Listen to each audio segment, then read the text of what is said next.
Paz do Senhor, irmãos. Que bom estarmos aqui mais uma vez para podermos caminhar juntos no conhecimento das Sagradas Escrituras e no autoconhecimento em que Deus nos ensina a andarmos neste mundo e vivermos neste mundo enquanto seus servos, a fim de que possamos proclamar a sua palavra e expandir o reino de Deus. É muito importante estarmos aqui. Eu peço aos irmãos que abram as suas Bíblias no livro de Provérbios, capítulo 15, versículos 22. Enquanto você abre, Provérbios, capítulo 15, versículo 22. Quero agradecer a Deus pela saúde, pela vida, pela família. Também quero louvar a Deus pela vida do nosso querido pastor presidente, pastor Levi, que foi impossibilitado de estar aqui, está descansando, e pediu para a gente vir aqui ministrar este estudo. A vida do pastor Lucas também, amigos e todos os demais amigos ministros desse ministério que têm realmente trabalhado com um objetivo comum, não é? Um objetivo em comum. Quero louvar a Deus pela vida de cada um de vocês que estão aqui e pela vida de vocês que estão assistindo aí pela internet, aí na sua casa, no seu trabalho, onde quer que você esteja. Diz assim o texto, Provérbios 15, 22. Quando não há conselhos, os planos se dispersam, mas, havendo muitos conselheiros, eles se firmam. Mais uma vez, quando não há conselhos, os planos se dispersam, mas havendo muitos conselheiros, os planos se firmam. Graças a Deus. Eterno Deus, obrigado por essa oportunidade de estar aqui com os meus irmãos. Ó Pai, aqui na tua casa, casa de oração, comunidade AD Ferreira, para mais uma vez, Senhor, aprendermos de Ti. Obrigado pela vida das pessoas que nos assistem, nos ouvem, onde quer que estejam. Toma-nos em Tuas mãos, seja conosco no nome de Jesus. Bom,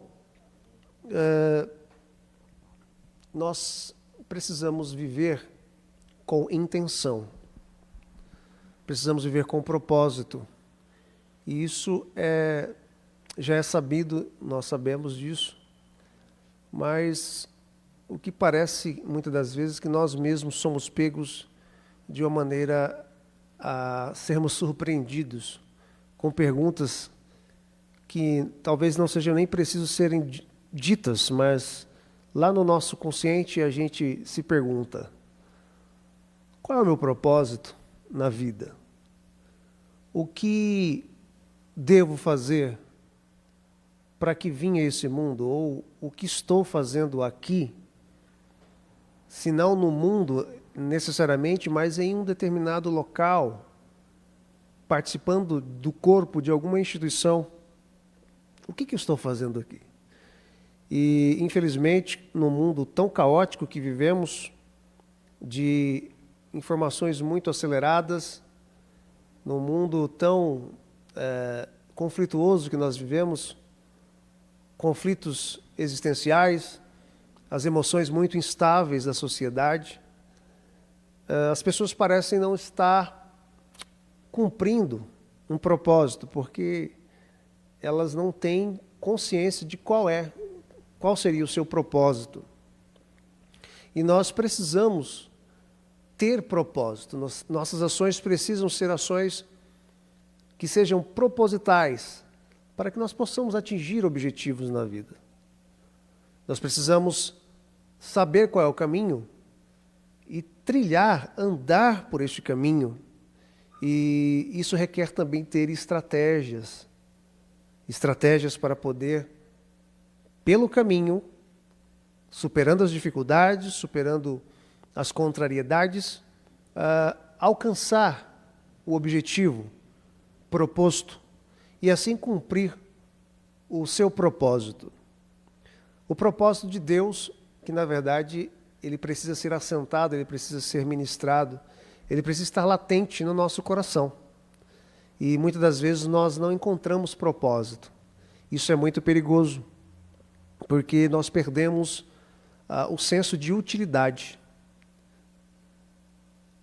E eu estava um dia numa reunião com uma pessoa, e essa pessoa depois me contou, após terminar essa reunião, ela falou: olha, sinceramente, eu sinto-me como alguém tentando animar uma plateia. Em outras palavras, às vezes eu não vejo propósito para isso, para o que eu estou fazendo. Isso é muito perigoso, né?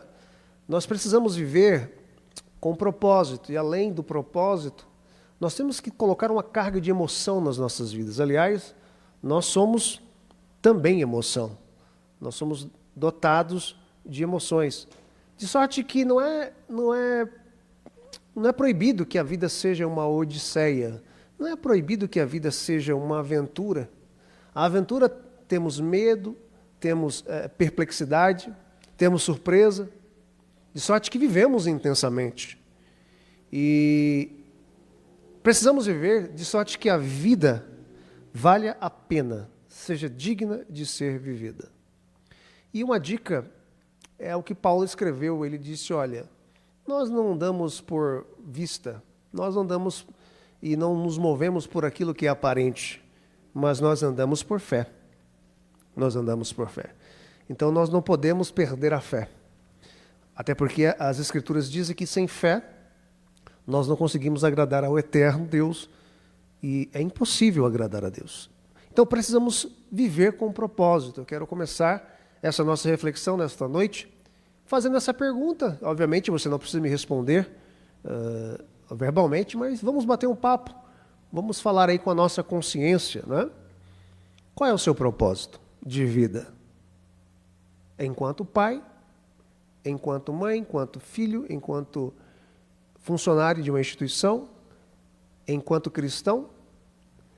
A depender do papel que você atua, o seu propósito está apenas no papel que você tem de ser um líder, de ser um colaborador, de ser um pai, uma mãe, de ser um estudante, de ser um universitário, de ser um pastor, de ser o dono de um empreendimento?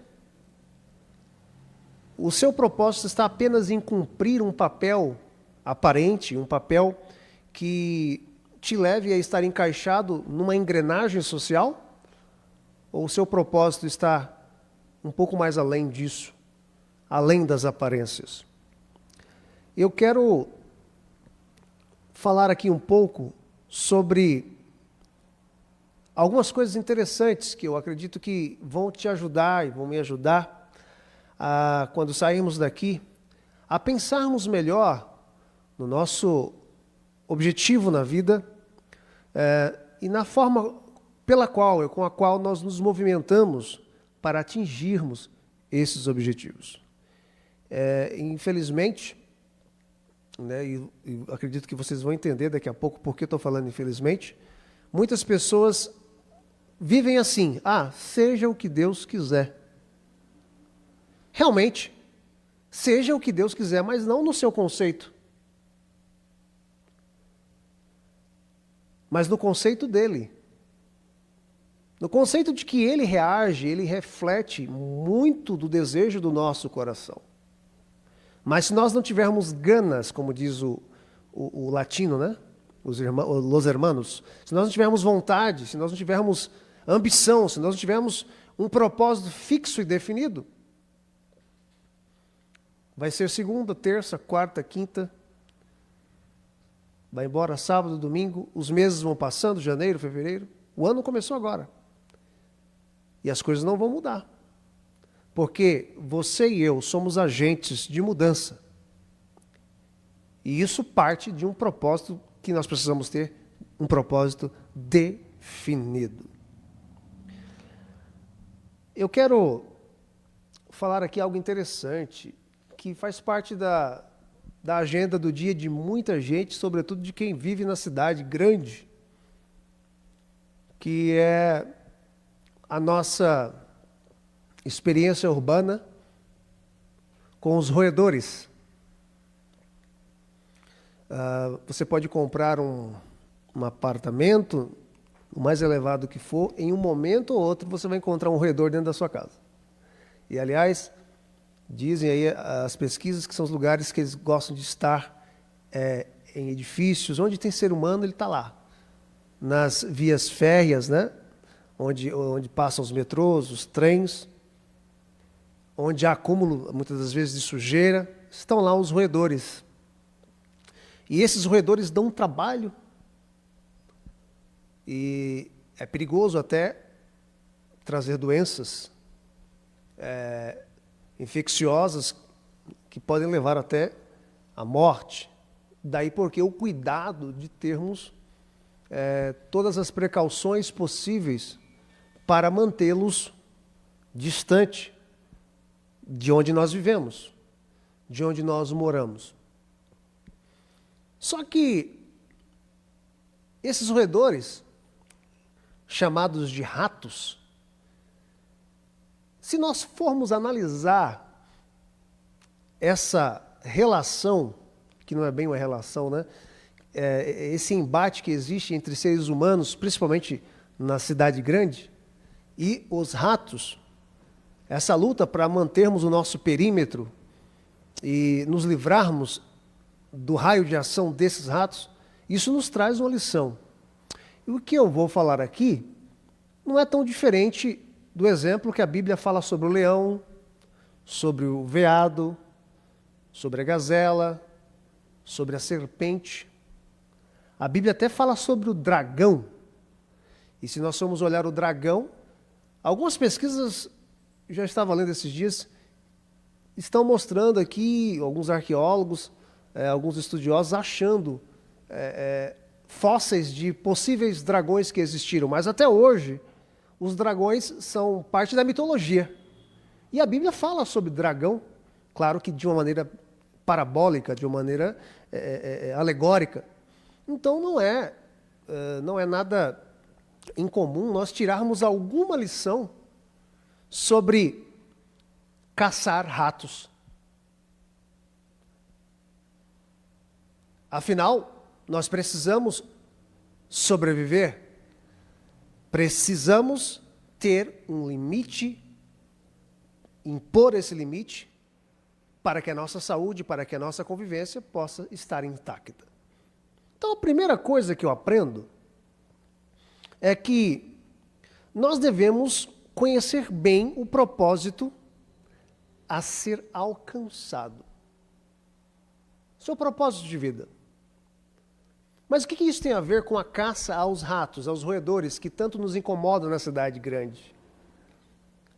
É que para que você possa atingir o seu propósito, cujo objetivo é se livrar deste roedor, você precisa conhecer um pouco, aliás, eu diria até muito, sobre os hábitos, sobre o modo como ele age. Porque senão, quando você menos esperar, você vai ter lá um alimento comprometido. E, consequentemente, pastor Martins, a sua saúde pode ficar comprometida. Então, é necessário você conhecer os hábitos. Conhecer com quem você vai lidar.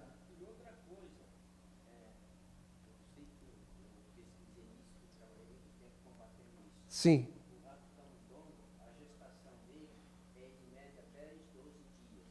Cada ninhada nasce 5 a 8 filhotes e sobrevive todos eles.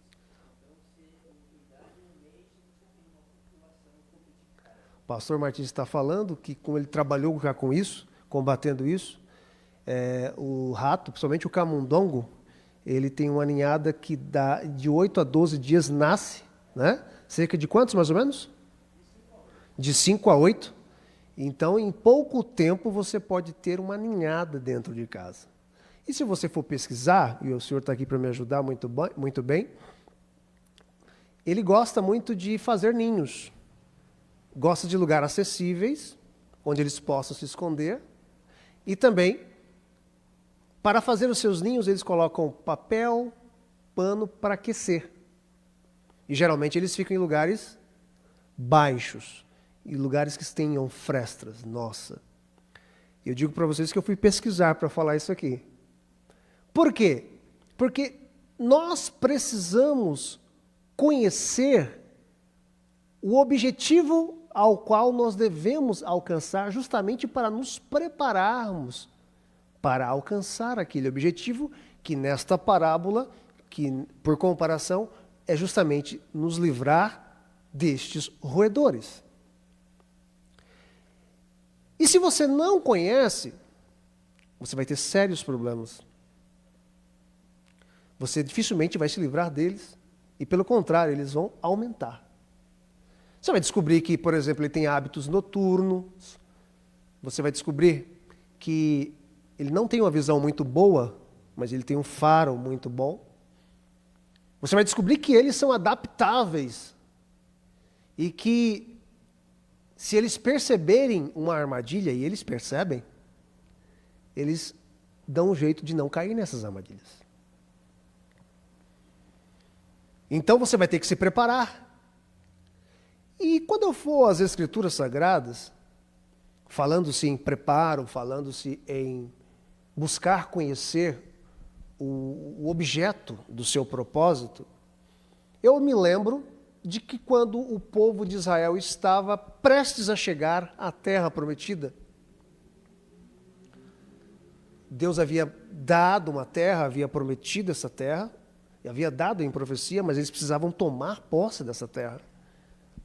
Chegando próximo à terra, o líder Moisés, ele envia 12 espias para conhecerem a terra. Eles são escondidos por uma mulher, por Raabe. Lá eles começam a observar o modo de vida das pessoas daquela terra. Depois eles trazem um relatório de que eram gigantes, que os cachos de uva, que as frutas, ou os frutos, eram muito grandes e pesados e precisavam de 2 deles para carregar. E que não seria fácil vencê-los. Mas nós sabemos que, vocês conhecem a história, encurtando, o povo que estava para conquistar a terra, conquistou a terra. Venceu os seus gigantes, pessoas que eram o dobro de sua estatura. Conseguiram povoar a terra. A profecia se cumpriu, eles conseguiram morar, viver e habitar naquela terra. Tornou-se o reino de Israel. Mas nada disso teria sido fácil. Eu diria que até impossível se eles não buscassem conhecer o objetivo do seu propósito. Qual que era o propósito do povo? Entrar na terra. Qual que era o objetivo? A terra. Então eles tiveram que conhecer. E Moisés, como líder, ele foi estratégico. Ele enviou os homens para que pudessem conhecer a terra, conhecer a rotina dos seus guardas, do exército daquela terra, porque toda nação tem um exército constituído. Conhecer os hábitos, o modus operandi daquele povo, para que assim pudessem traçar uma estratégia para alcançar a terra, para vencer, para conquistar e para ali se estabelecer.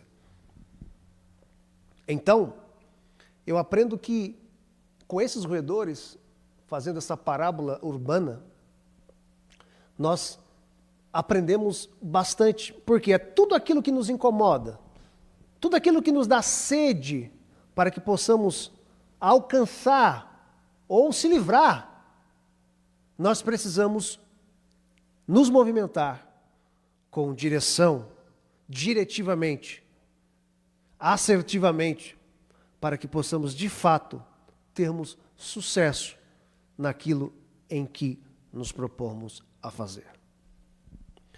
Uma outra coisa interessante que eu aprendo é que nós precisamos pesquisar diferentes estratégias a fim de alcançar o objetivo que nós temos.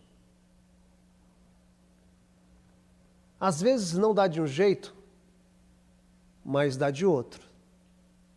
É claro que eu estou falando aqui algo que, se nós dermos ouvido à voz de Deus, porque nós somos muito teimosos, mas se nós dermos ouvidos à voz de Deus, e quem tem as suas experiências sabe disso, Deus não falha. Nós podemos até falhar por nossa condição humana, mas se nós dermos ouvido à voz de Deus e seguirmos a estratégia que Ele nos passa, nós vamos ter êxito. Mas muitas das vezes Deus nos dá as estratégias e nós não sabemos colocá-las em prática. Precisa ficar muito claro isso. Mas, falando-se de uma forma racional, numa lógica humana, numa lógica de ação, há pessoas que apenas tentam uma estratégia, o objetivo está lá, o propósito está com ela, mas ela apenas tenta uma estratégia. E muitas das vezes não tenta essa estratégia mais de uma vez ou não diversifica a sua estratégia. E ela logo desiste. Nós temos que ser perseverantes.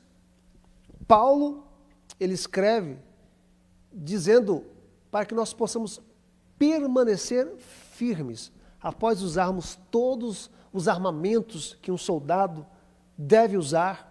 Ele empresta essa alegoria, ele pega emprestado essa alegoria do uniforme do soldado romano. Após você colocar o capacete da salvação, o escudo da fé, a espada do Espírito, após você estar preparado, poxa vida, consegui, estou preparado. Fiz aquele curso que todo mundo está precisando, que o mercado está precisando. Ou então, fiz o curso de teologia que o ministério exige. Ou então, fui lá, me arrumei, estou bonitinho.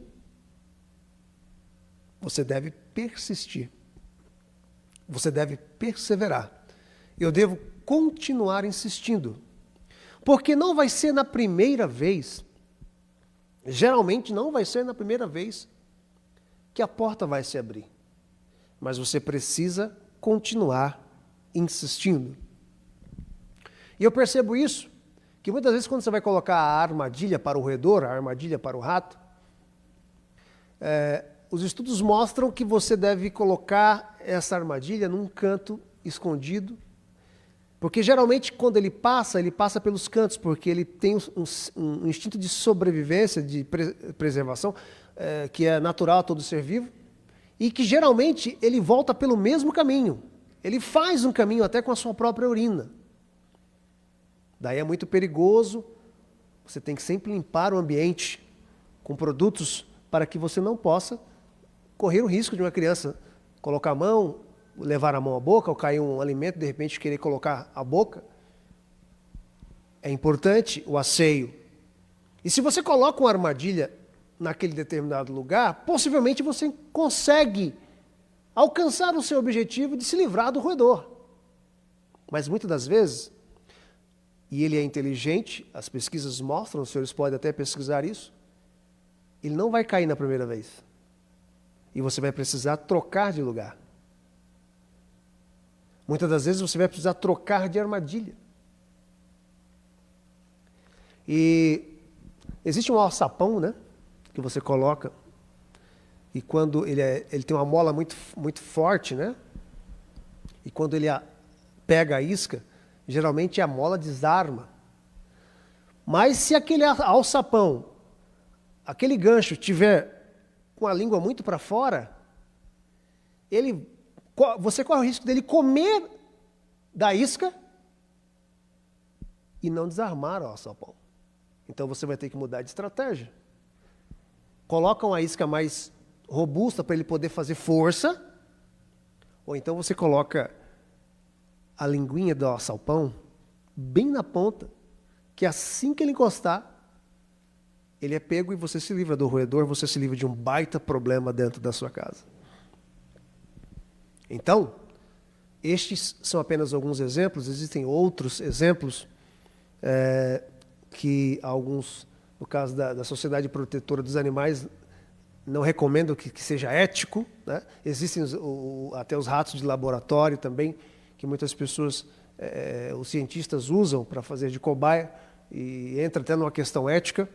Mas a importância é de que você precisa se livrar daquele roedor do seu perímetro para que você possa ter uma saúde não comprometida e a sobrevivência não comprometida. Então você deve tentar diversas vezes. Você deve persistir. Você deve tentar diversas estratégias. E quando eu vou à Bíblia Sagrada, em situações que envolvem personagens, eu tenho algumas situações aqui.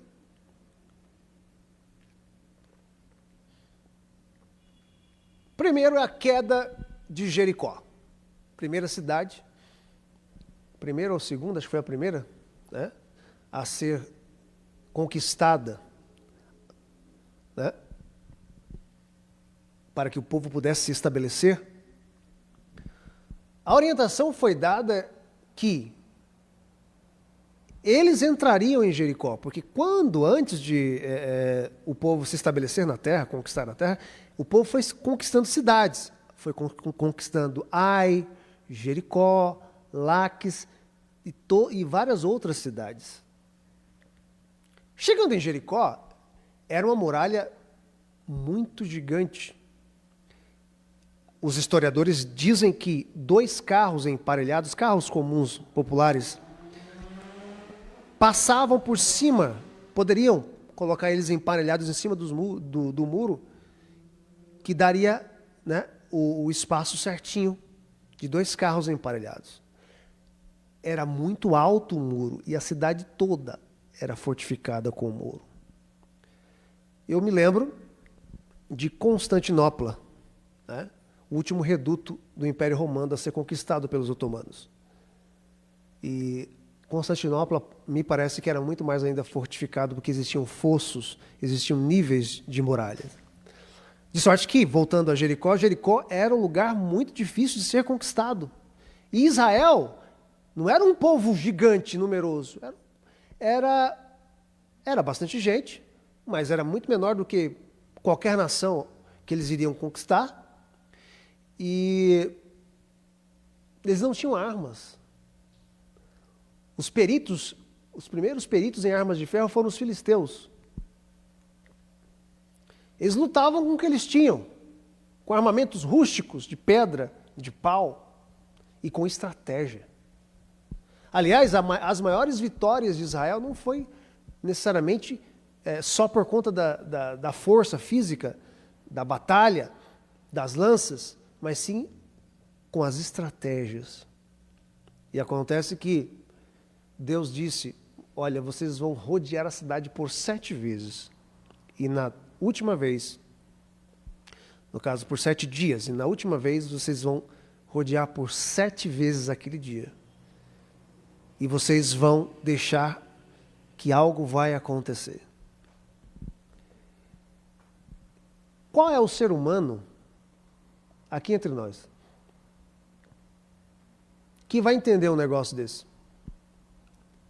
Uma cidade fortificada, um povo sem armamento, sem catapultas, sem arietes, né?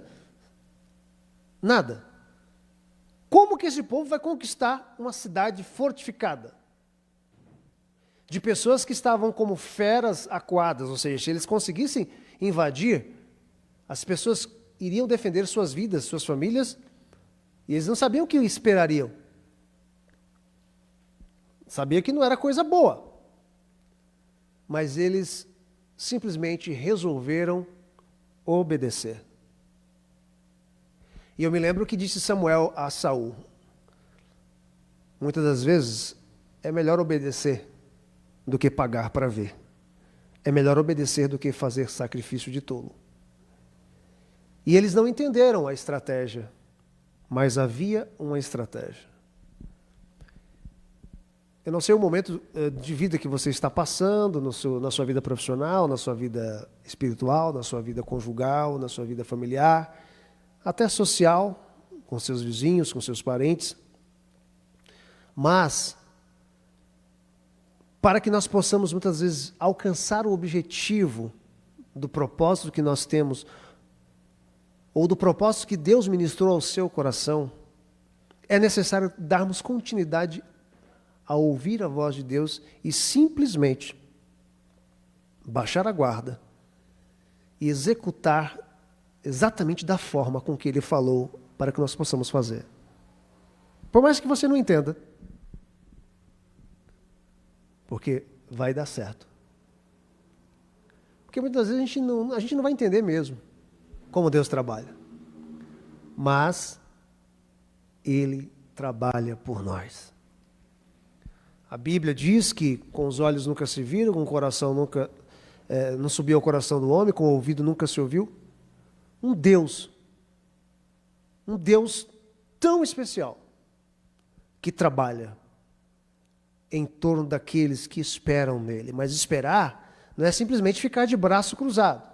Esperar é viver com propósito, é se movimentar com propósito, confiando de que o que Deus pediu, Deus ordenou que você fizesse, vai ter resultado e Deus vai trabalhar por mim e por você. Uma outra coisa que eu penso aqui sobre diferentes estratégias para se alcançar um objetivo, né, é o sacrifício de Elias. 850 profetas, a nação idólatra, todo um aparato cultural, todo um frenesi espiritual, emocional, de uma nação voltada aos ídolos, porque Acabe e a Jezabel estavam, de alguma forma, influenciando na questão espiritual daquela nação, de uma maneira idólatra. E Elias se encontrou sozinho, depois ele descobre que tinha mais 7.000, que também estavam servindo ao Deus de Israel. Mas em meio àquelas pessoas, Elias se encontrou sozinho. É mais ou menos assim. Todo mundo torcendo para o Palmeiras e só você torcendo para o Corinthians. No mesmo lugar. Você imagina a situação que você fica. Ou então, aquela família que você tem 10 homens e uma mulher como filho. Ou 10 mulheres e um homem. Como não se sente aquele que é uno? Sente meio que um peixe fora d'água, né? E Elias estava se sentindo assim. Mas Deus deu a ele uma estratégia. E ele confiou em Deus. E ele colocou em prática a estratégia. Ele ainda desafiou. Olha a confiança que ele teve na estratégia que Deus deu a ele. E o que acontece? Vocês conhecem a história. O fogo de Deus, o fogo de resposta para queimar o holocausto veio. Não veio na oração, no corte de pulsos, no corte de partes do corpo dos profetas de Baal e dos outros profetas de Azera. Por mais que eles gritavam, por mais que eles urravam, Elias estava tão confiante que ele começou a falar, grita mais alto, talvez eles estejam dormindo. Talvez Baal, o deus da agricultura, né? o deus da chuva, talvez ele esteja dormindo. Na terra havia fome, o povo estava desesperado. Aí ele colocou água nos sulcos que foram feitos na terra, nas valas que foram feitas na terra, que partiam do local, do holocausto, né, que partiam do altar. Lá em cima do altar havia o animal morto. Ele colocou água. E quando ele orou a Deus, as Sagradas Escrituras dizem que desceu fogo do céu, queimou o holocausto, e o fogo foi tão intenso que lambeu a água, ou seja, fez a água evaporar. Isso aí, irmãos, é só quando nós damos ouvido ao eterno Deus e implementamos as estratégias que Ele nos dá. A estratégia de Elias foi rápida, né? Segundo os estudos, não deu nem 30 segundos a sua oração e a resposta foi ouvida. A resposta foi dada. Agora, a estratégia de Jericó não, demorou. A estratégia de Jericó demorou 7 dias. E no último dia, 7 voltas. Então, a bem da verdade, é necessário a gente tentar se esforçar. A Bíblia diz, lança o teu pão sobre as águas, e depois de muitos dias, você vai achar, você vai colher. E você ainda vai poder repartir com outras pessoas. Por quê? Porque quem espera, quem confia, quem persevera, alcança vitória. Não desista. Talvez você precise mudar de estratégia. Talvez você precise persistir nas estratégias que Deus te dá. Porque vai dar certo, graças a Deus. Tem outras estratégias aqui que eu quero falar com vocês. A estratégia de Jacó, quando ele vai reencontrar-se com Esaú. Você sabe do caso, que ele engana o seu pai, ele negocia com seu irmão, depois seu irmão se arrepende, seu irmão tenta matá-lo, ele foge, aí ele vai para a terra dos pais de Isaac, e lá ele tem família, obtém família, tem um número grande de parentes. Depois ele volta, seu pai já está velho. Aliás, o seu pai já havia morrido. E no meio do caminho, ele manda uns batedores. E eles falam, olha, Esaú vem aí com 400 homens. E ele fugiu porque Esaú queria matá-lo, há muitos anos atrás. E o que ele faz? Envia novamente esses batedores com muitos presentes, com gados, ovelhas, mulheres, bens, posse.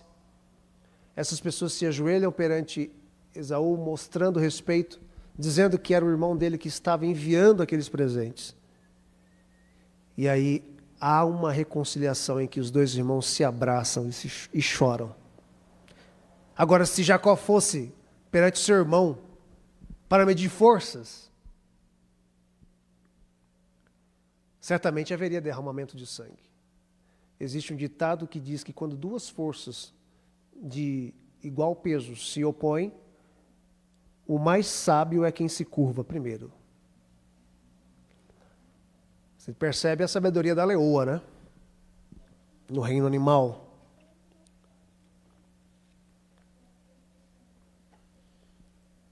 A leoa é brava para poder defender os seus filhotes. E ela até enfrenta o leão. Mas, na questão da defesa do território, quando o leão se impõe, a leoa baixa a cabeça.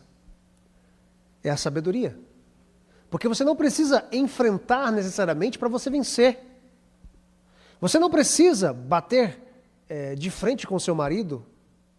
Você pode conquistá-lo de uma outra forma. E eu conheci um casal, eles já se separaram, infelizmente, em que era uma disputa eterna entre os dois. Tinha tudo para dar certo. Mas não sabiam se comportar de maneira condizente. E o relacionamento acabou. Jacó teve sabedoria para se reconciliar com seu irmão. Deus deu a ele estratégia. E ele seguiu a estratégia. E certamente, se essa estratégia não desse certo, ele, por uma questão de consciência, porque ele sabia do erro que tinha cometido, ele certamente conseguiria outra estratégia. E Deus certamente seria com ele como foi na primeira estratégia.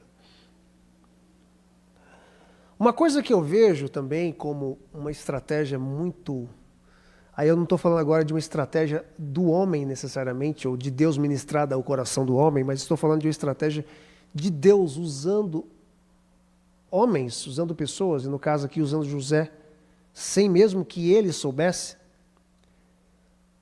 Foi a história da constituição da nação de Israel no Egito, das 72 famílias que vão para o Egito.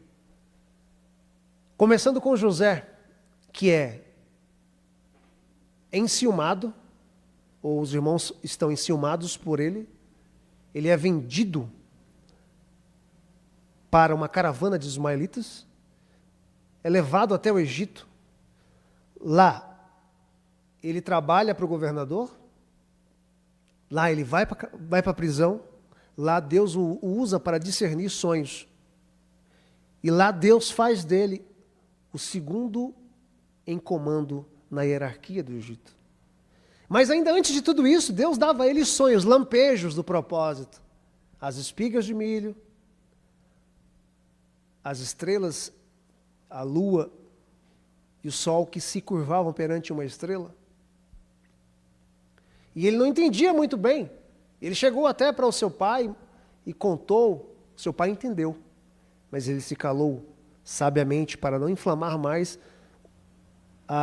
os ciúmes que os irmãos tinham por ele. Porque os pais sabem os filhos que têm.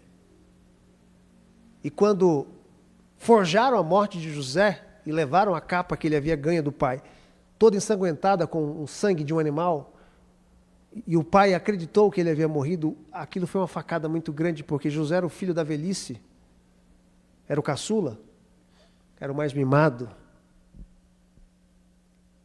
E então, houve todo um rebuliço naquela família. Houve todo um trabalhar, houve todo um caminho sinuoso que a lógica humana não entenderia. Mas Deus estava usando daquela estratégia para preservar a própria nação de Israel e para preservar o mundo daquela época. Porque se Deus não usasse José era o homem perfeito no momento certo, por isso teve que passar por tudo aquilo que ele passou. Se Deus não usasse José, o mundo daquela época se acabaria com fome. Haveria, com certeza, a partir dali, uma pandemia. Porque a fome, a inanição, traz doenças. Mas Deus usou de estratégia. Muitas das vezes Deus Ele trabalha isso com muita maestria, como um mestre do xadrez. Você não sabe por que caminho está andando, por que você está ali, mas Deus sabe por que te colocou ali e Ele te conduz por aquele caminho. Nós aprendemos muito com estas personagens, com essas estratégias, nesse raciocínio que nós estamos seguindo sobre caçar ratos, sobre caçar roedores. Assim como nós precisamos ter objetivo, propósito, estratégia para caçar e nos livrarmos desses roedores que tanto incomodam a nossa vida, assim também nós devemos ter estratégias para alcançarmos os objetivos que Deus ministrou aos nossos corações.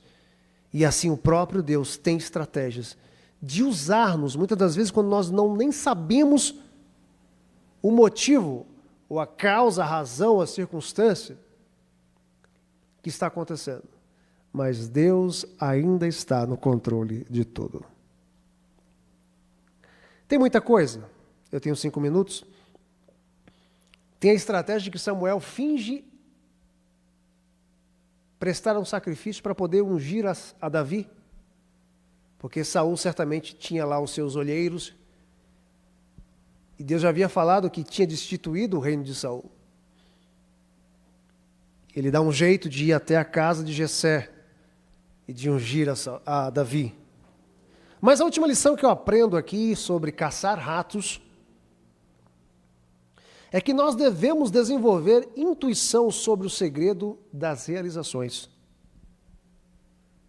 A palavra intuição é justamente você elevar o seu espírito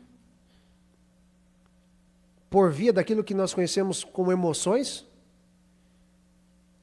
que vão além da razão, para que você possa atingir aquilo que a sua razão não compreende. Mas, na verdade, você é levado meio que de assalto, meio que arrebatado para uma situação. E aquela situação é justamente a gota d'água que precisava para a realização de algo que qualquer estratégia não conseguiria. Algo que vai totalmente contra a lógica humana. E isso, com certeza, eu faço uma analogia com a nossa espiritualidade, com o desenvolvimento da nossa espiritualidade.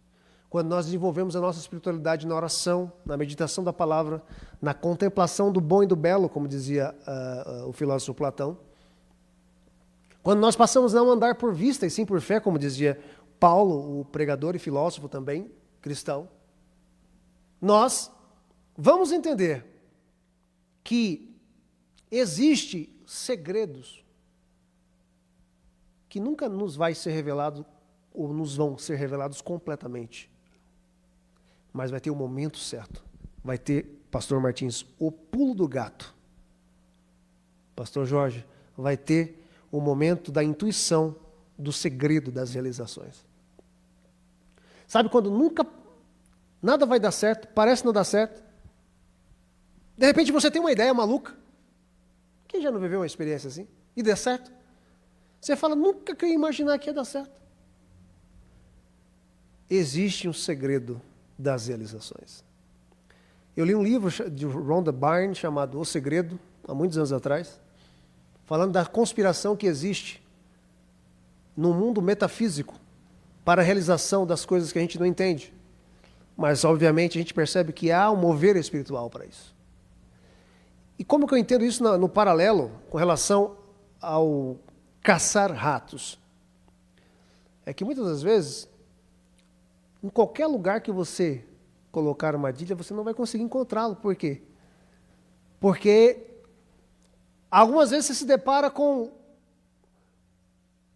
o miserável, né? Com o roedor, num determinado lugar, você fala, é agora. Você jamais marcou aquela situação. Ele é um animal de hábito noturno, mas naquele momento, logo de manhã, você dá de cara com ele e você consegue se livrar dele. Então, há momentos que qualquer estratégia que a gente tem, ela não vai dar certo.